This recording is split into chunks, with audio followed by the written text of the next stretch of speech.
Ассалаумағалейкум, қазақ елі хан Моторс оқырмандары. Сіздермен Сапарбек Нұржігіт. Бүгін сіздер үшін мынандай керемет локацияға келдік. Бізде YouTube арнамызда әзіргі таңда 500 оқырман бар. Келесі видеоға дейін осы видеоны көріп, қолдап, қазақ контентті қолдауларыңызды сұраймыз. Подписация мәзіріне уақыттарыңыз бар. Подписация етіп, лайк басуды ұмытпаңыздар. Корея елінен осындай керемет контент жасап жатырық. Ал баршаларыңыздың назарларыңызға біздің RAV4.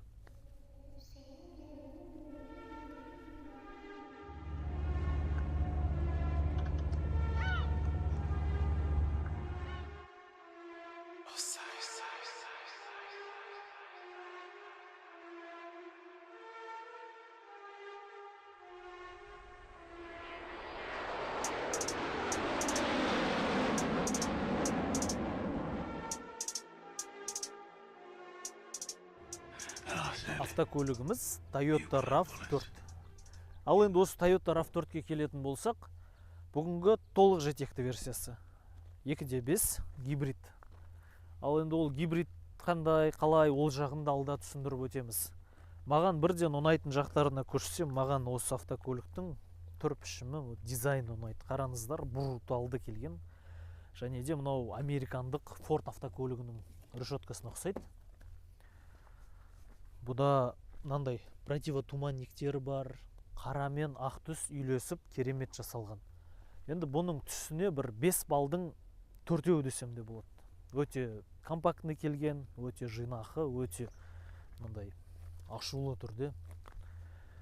Так, түріне осылай баға бердік. Доңғалақтары 18-дік, керемет. Енді түрі ұнаса лайк басамыз автокөлігіміздің. Енді жүрегіне келейік. Жүрегі деген осы автокөліктің қозғалтқышы.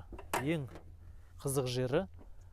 Енді қараңыздар, $30.000 автокөлігінде өзіңіз қолмен ашып, мына жеріне былай атамыздың жүгілі сияқты осылай жасайтын дүниелер. Toyota не масқара бұл. Так, 2.5 қозғалтқыш. Бұл RAV Қазақстандағы, Ресейдегі RAV-тан өте ерекше. Бұл нағыз жапондық жиынтық.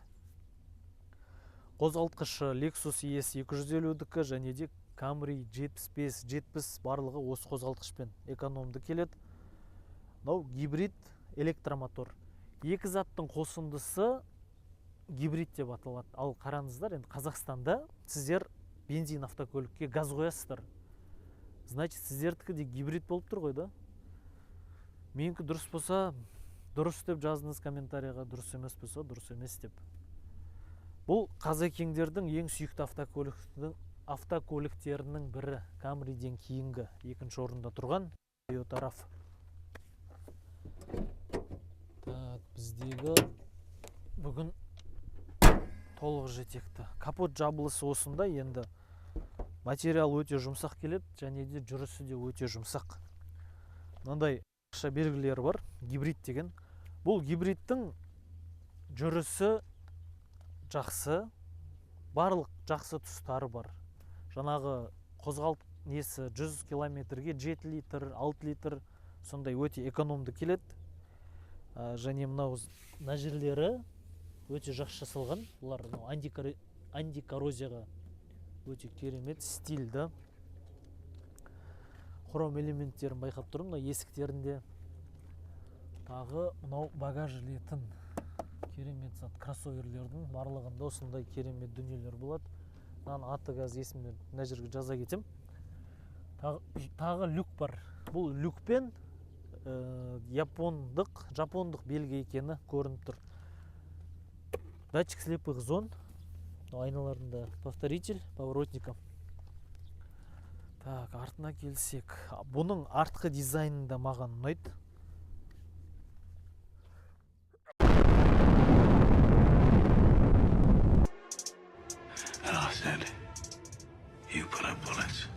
RAV-тың арты енді тоже брутальный көрінеді. Енді өзіме дәл осы RAV-тың дизайны қатты ұнайды. Чем басқа, мысал қараңыздар, Santa Fe-ның арты алдары азулы келеді, арттары андай овальный келеді. Енді мынада барлық геометриясы үйлестіріп жақсы жасалған. Бүгін limited версиясы, гибрид және де мына жерде RAV4 E4 дейді, электро қозғалтқыштың бар екенін білдіреді. Мынандай бір керемет функциясы бар, қараңыздар. Бұлай негізі осындай кезде ашылатын дүниелердің бірі. Бұл автокөлікте қазір жабар кезде көрсетем. Негізі қолыңызда жүк болып, жаңағыдай аяғыңызды бір өткізген кезде ашылу керек. Мына жерде сурет көрсетіліп тұр. Және электродоводчиктері бар. Артқы есіктің, бұл артқы есіктің управлениясы да бар. Оған да келеміз. Маған арты, сіздерге бір жаңалықты айта кетейін. Мына жерде диск тұр. Бұл диск таблетка емес. Диск кәдімгі полноценный диск. 5 жұлдызды, қараңыздар. Содан кейін RAV автокөлігі Camry'дан қымбат жүреді. Не дегенмен кроссовер, посадкасы өте керемет. Тағы бір прикольный дүниелердің бірі. Қараңыздар. Мынандай слабый жарықша керек па? Арты осы. Сыйымдылығы бір 500 литр деу деймін. 2 чемодан толық сияқты. Ал енді жаңағы затты істеп көрейік.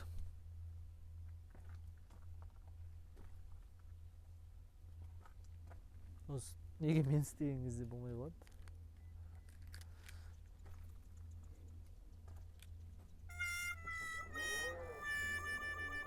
Мына жерде бір тағы кнопкасы бар шы. Может, сол басылмаған ба? Ақырсығында қолмен жаптық. Осы түрі осындай. Ал енді сіздерге жүрісін көрсетейік.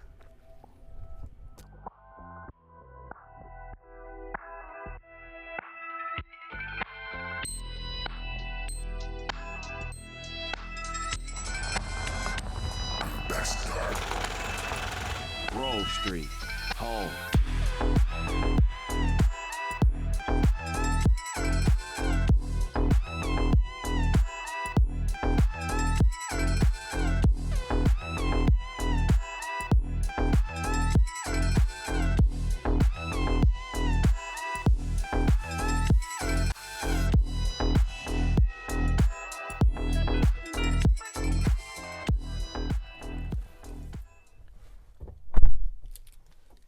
Ал RAV4 автокөлігі. Бұл қарапайымдылықпен бір әсемдіктің қосындысы дейді.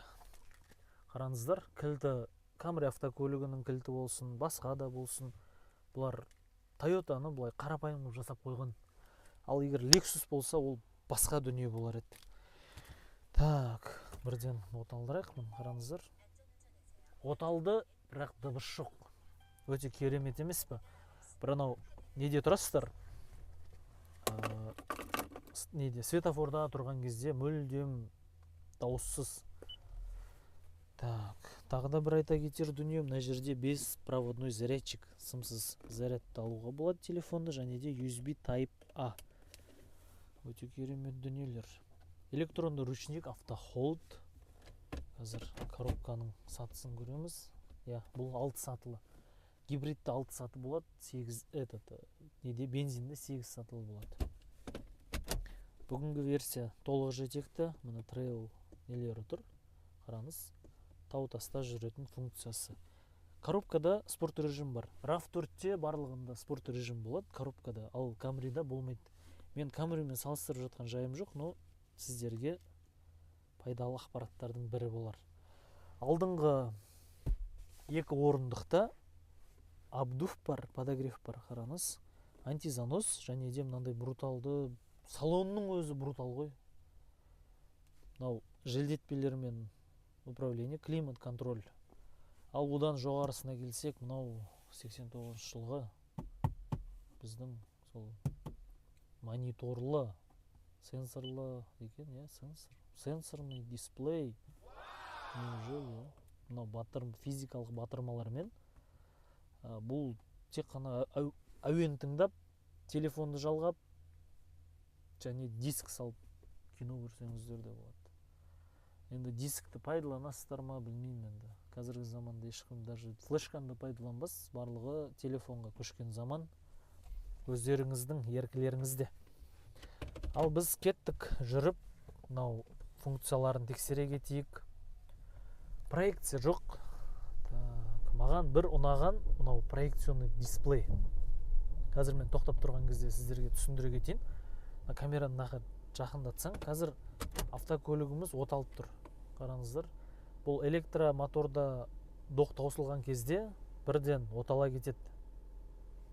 Олысы бар. Қараңыздар, RAV4-тің дисплейі мынандай. Бұл өзгереді. Бұның управлениясы бар. Оның барлығына қазір мына жерден көрсете кетемін сіздерге. Қараңыз, дисплейде радионы, зарядтың қанша қалғаны барлығын көрсетіп тұрады. Мына толық жетектің қалай жұмыс жасап жатқанында. Өте информацияға өте терең, көп информация беріледі. Тағымнан қараңыз, жаңағы ненің дауысын, есіктің ашылып жабуын және де мұны қандай положениеға дейін ашылады, соның барлығын настройкасы осы жерде көрсетілген. Сіздерге тағы мынау жаңа дисктің ненің нелері, полный настройкалар. Мынаның тілі орысшаға ауыспайды, бірақ бүкіл настройкасы бар мына жерде. Мынау дисплейлардың да полный телефон, аудио, бүкілінің экон режим, өшіру, қосу, жолақ тұстау, алдына тағап кеп қалған кезде өз сигнал бер, тормоз, автоторможение, датчик слепых зон, барлығын өшіріп қосатын функциясы бар. Енді мынаға келсек, сообщение жоқ дейді. Мынау қазір 43 километр қалған бензині. Осындай информативті дисплей. Мына бетте электромотордың тахометр осылай көрінеді. Қазір оталды. Мультироль. Ал мына жерде жаңағы сол адаптивный круиз контроль. Алдында дистроник бар. Круиз контрольді басып. Өте жақсы функциялар. Ал мынаға келсек, память сидений бар.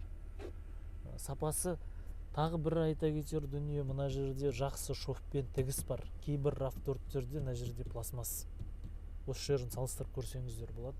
Мына панель өте керемет, және де мына жерде де тігіс бар. Кейбіреулерінде осы жер пластмасс болады. Енді бүгінгі біздегісі максимальный комплектация десек те болады. Мынау авто дальний ближнийді өшіріп отырады. Мынау подогрев руль бар. Багажды ашу.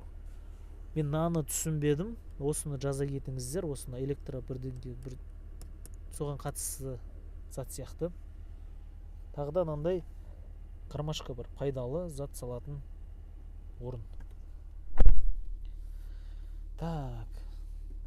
Жаңағы режимдар ауысқан кезде қараңыздар. Қызарады, ағарады, жасарады. Қазір жасылға қойайық, нормал. Ал енді жүрісін көрсете кетейін. Осындай керемет RAV4 автокөлігінің.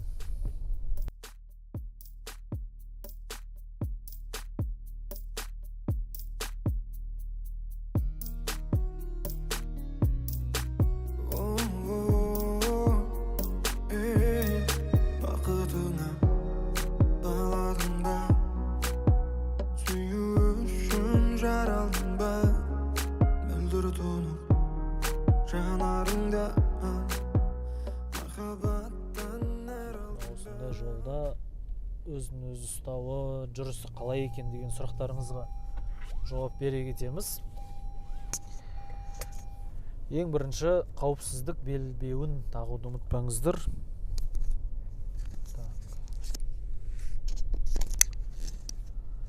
Ал кеттік біз. Кореядан автокөлік алғыларыңыз келсе, осындай керемет Хан Моторс компаниясына қоңырау шалсаңыздар болады. Ол біздің жігіттер, біздің компания. Астына барлық байланыс сым-тетіктерін қалдыра кетем. Инстаграм парақшаға өтіңіздер. Инстаграм парақшада біздің жұмыс процестер бар. Дәл осы автокөлікті ағамыздың тапсырысы Қазақстан еліне 35-45 күнде жеткізетін боламыз. Барлық процестер прозрачно жүреді, және де барлығы шынайы. Сенімдеріңізге мың алғыс. Енді осындай керемет автокөлік тапсырыс беріп жатқандарыңызға. RAV4 автокөлігінің жүрісі маған өте қатты ұнайды. Камриден де жұмсақ жүреді, және де биігірек келеді асты. Көбісі қорқады бізде гибрид алудан. Барлығы құр бензин алады, даже дизель алмайды Қазақстан. Мынау гибрид автокөлігін егер мен алар ем, бұл бізде жұрттар алмай жатып сатуын ойлайды. Ол дұрыс емес деп ойлаймын. Алғаннан кейін автокөлікті өзіңіздің рахатыңызға мінуге сондай қалсаңыз да. Мынандай автокөлік алсаңыз экономдайсыз. Даже егер 1 жыл 5 жылдық есеппен қараған кезде сіз бензинді 2 есе арзан төлейсіз. Жаңағы гибрид мотор, ол мынаның пробегі қазір жүрілген шақырымы 7000 автокөліктің. Енді түк жүрілмеген автокөліктердің қатарында егер жаңағы 250 000 километрге дейін электромотор жүріс береді. Ал сіз сол 250 000 километрді жүресіз ба, ертең барсыз ба, жоқсыз ба, болмаса автокөлік қазіргі таңда ұялы телефон сияқты 1 жыл 2 жыл ұстап сатып басқасын алып, iPhone сияқты болып қалған дүние. Именно кәрістердің менталитеті сондай. Әр жыл шыққан сайын автокөліктерін жаңартып отырады. Бізде қазекеңдер бір автокөлікті алып оны 10 жыл 20 жыл айдап, енді жаңарсаңыздар, осындай керемет гибрид автокөліктерін алсаңыздар, электр автокөліктеріне көшіңіздер. Даже тіпті керемет растаможканың барлығын алып тастаған НДС төлейсіздер да айдап жүре бересіздер, бензин құймайсыздар, май құймайсыздар. Өте керемет емес па? Кәрістің небір Evo 6 деген автокөліктері бар, Ioniq 5 дегендері бар, солардың өздері. Tesla бар. Енді сондай жақсы керемет автокөліктер бар. Енді қазекеңдер оянса екен, ескі бензин автокөліктерді ала бермес екен деген жақсы ойдамыз. Андай гибридті алудан қорықпаңыздар. Бізде білмеймін, енді мен Шымкентте туылғанда былай тұғын. Қазақтар тек қана Камри алады. Барлығы қандай автокөлік жақсы десең, Камриді айтады. Toyota деп айтпайды, бізде уже Камри деп кеткен. Toyotаның белгісі уже Камри ғой. Так, жаңағы орыс өкілдері, басқа да ұлт өкілдері бір әртүрлі бір эксперимент жасап, әртүрлі мәшінелерді айдап жүреді.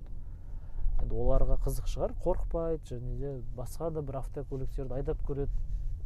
Сол сияқты сіздер де басқа да автокөліктерді жаңағы электромотор болсын, гибрид мотор болсын, сондайдан қорықпауларыңызды сұраймын. Автокөліктің шумкасы мен былай болып жатыр. Елге осы автокөліктер жіберіп жатырық. Ол кісілер Ресей жиынтығын айдап жүрген кісілер айтады, бірден айтады. Нұржігіт, мынау жапондық жиынтық екені жүрісінен, сиденияның жұмсақтығынан, шумоизоляциясы өте жақсы бұл автокөліктің. Енді өз елінде шыққан жапон автокөлік. Соған сондай айрықша белгілерін байқап жатады.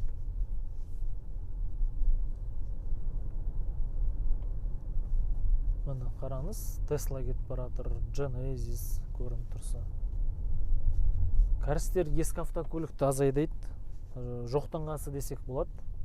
Оларды мусор деп айтады.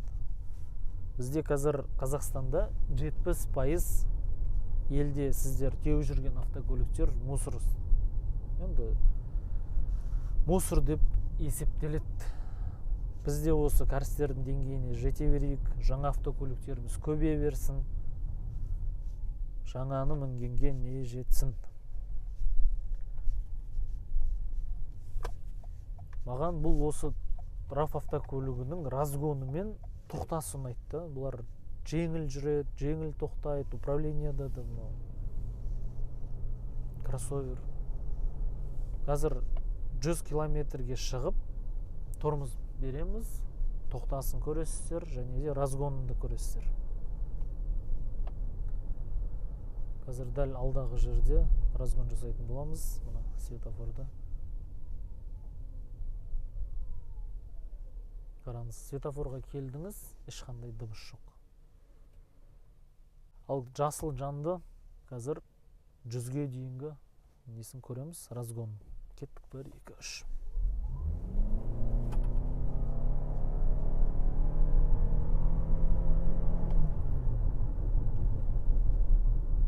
Жүзден тоқтаймыз.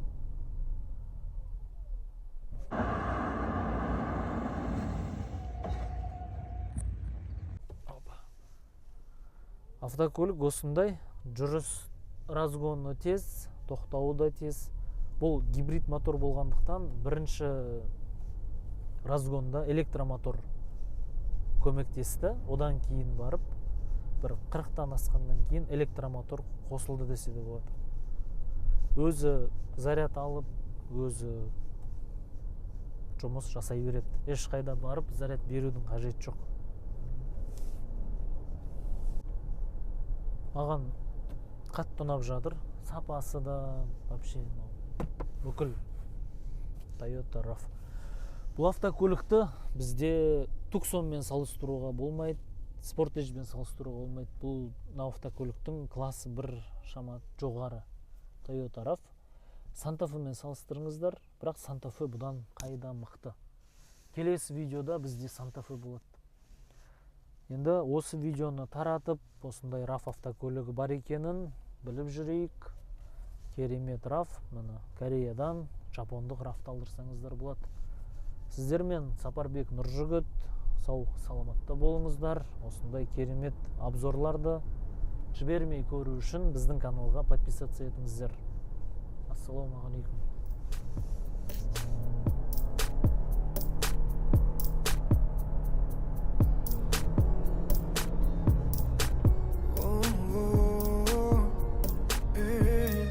Бақытыңа баладың ба, сүю үшін жаралдың ба?